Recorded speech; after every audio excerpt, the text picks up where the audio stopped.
There might be a hidden ending to a Stephen King film that changes everything. Could it be true?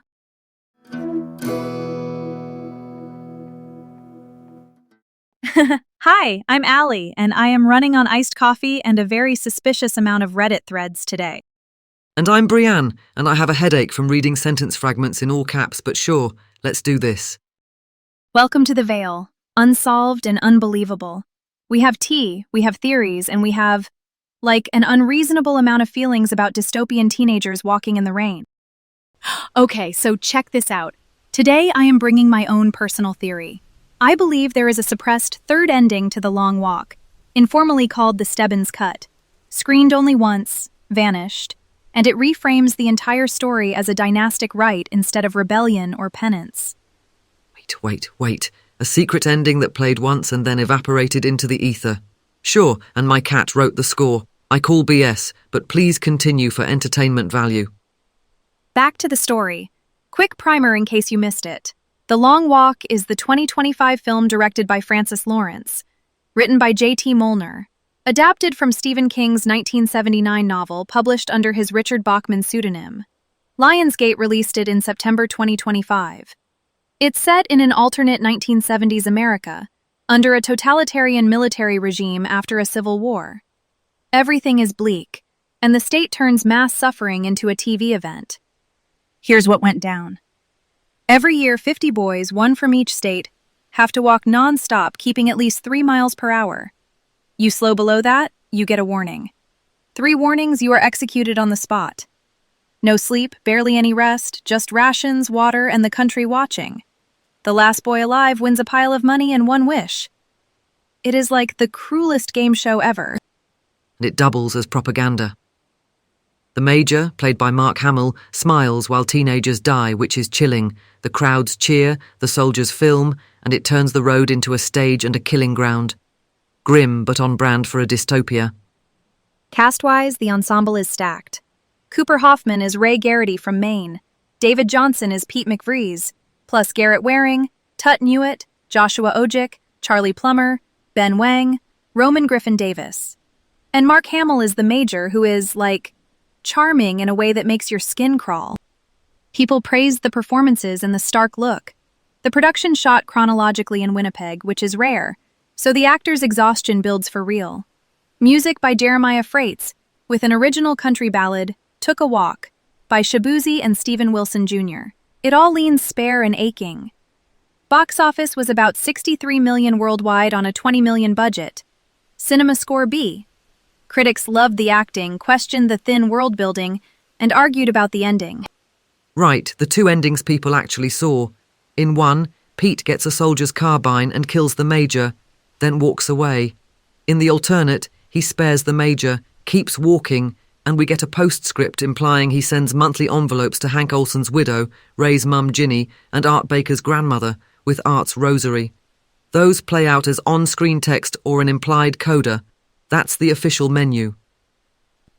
Okay, next up, my Stebbins Cut theory. The seed is right there in the plot. Billy Stebbins, quietly brilliant and sickly, reveals late that he is the Major's illegitimate son. His plan for the wish is not money or revenge. It's to be accepted into his father's house. That is the most messed up, heartbreaking twist. Public ritual, private wound. It is grim and psychologically spot on for kids chasing abusive approval. But please, go on with your ghost reel. Here's the deal. The film closed the 58th Sitges Film Festival in October 2025. Sitges is where genre filmmakers sometimes bring weird cuts or do surprise tweaks. Now, my theory says that at Sitges, there was a single playback of a quiet variant, the Stebbins Cut. Not a wild reshoot, more like a surgical reassembly using existing footage. Remember, shot chronologically, tons of coverage. Easy to create alternate assemblies. Conspiracy alert. Sitges is cool, yes, but it's not a magical island where DCPs grow on trees and no one files paperwork. So here's the account I collected and why I believe it. A projectionist says the room went dead silent in the rain-drenched Day 5 city scene. We all know the beats. Pete sits, Ray lifts him, then Ray stops. In the known endings, one path has Pete arming himself and killing the Major. The other has him spare the Major and the envelope's coda follows. But in this playback, something else happens. Stebbins, who had already faltered and confessed his lineage, stands again. There's a jump to the Major stepping forward alone, smile gone, like he's wandered off script. Over the speakers, almost like a stray control room feed, a voice says, "Bring him home." No gunshot, no rifle request.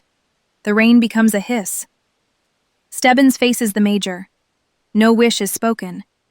They step toward each other until the rim light merges their silhouettes. Then a hard match cut to an empty road at dawn. 30 seconds of wind. Credits. So the son literally joins the father instead of dying or being denied. That is a big swing. But also convenient that no one can verify it except your mystery booth gremlin. The kicker? After the credits, the audience reportedly just sat there. Someone whispered, "He got his house." The festival handler asked the booth to lock the server. By morning, the file was off the playlist with a lab note blaming a metadata mislabel. Like, oops, wrong assembly uploaded under the festival tag. If that happened, it would not be the first time a versioning error slipped into a festival screening. Or, plot twist, the projector tech had a tired brain and conflated the two known endings into a third through sleep deprivation and the suggestibility of group hush. Memory is a menace. Also, metadata mislabel is the all-purpose boogeyman of digital workflows. It explains everything because it can mean anything. But think about it. The film is obsessed with recognition. The regime turns boys into spectacle. Stebbins wants his father's door to open. One ending blows the system up by killing the Major. The other reroutes the prize into private restitution. The unshown third, if it exists, says the real win is lineage. That is way darker because it admits the machine perpetuates itself through family. Darker, yes. But let me ground us. Facts. The film locked music and sound by March 2025. It went wide in September 2025 across about 2,800 theatres, pulled roughly 11 to 12 million opening weekend, and kept steady legs to around 63 million worldwide. Cinema Score B. Reviews and discourse consistently discuss the two endings we know. No trade piece, no Q&A transcript, no guild screening notes mention a third ending. Also, award nominations for sound, marketing and the ensemble. You don't typically roll a new cut with unapproved sound. If Sitges ran a rogue assembly, someone in post would have noticed because deliverables are tracked. DCPs have checksums, logs, watermarks. If a variant played, it leaves a paper trail and festivals love bragging about exclusives.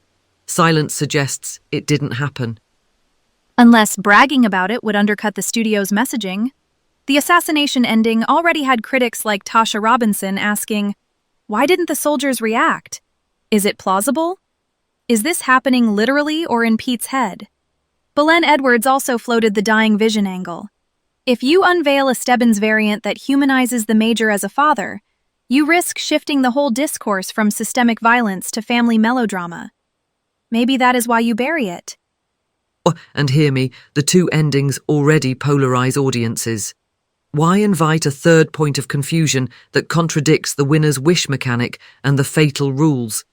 Plus, editing in chronological order filming may have created alternate assemblies during post.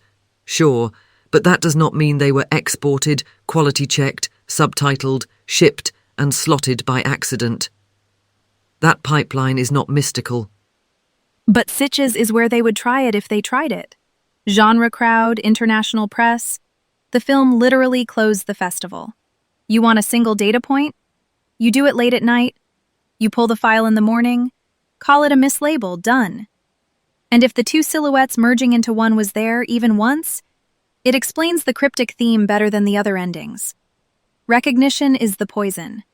Isn't that bananas? I mean, it is thematically neat. But also, thematically neat is what fan edits do. The point is, extraordinary claims need evidence stronger than a whisper chain. We have evidence for two endings, and the box office pattern and awards chatter show a standard release, not a chaotic multi-cut strategy after opening weekend. If a third cut existed, you'd see artifacts in marketing, TV spots, even soundtrack timing. Nothing. Okay, but explain the quote, "Bring him home." That's so specific. If you are inventing a lie, you pick fireworks, not a barely audible studio feed line that hints at off-camera control. That smells like real post audio, like an IFB or director mic bleed that slipped in. It smells like how our brains confabulate details to make a story feel authentic. I see this all the time with eyewitnesses. People fuse sensations and add texture. Also, noisy festival rooms produce phantom lines. You hear a cough, it becomes a whisper. You want dynastic closure, you'll hear, "Bring him home," and swear it was there. So let me get this straight. Your counter is mass hallucination via rain foley and a cough. Sorry, not sorry. I think a one-off Stebbins assembly fits how this film plays with reality. The assassination ending already reads like a rupture in the spectacle.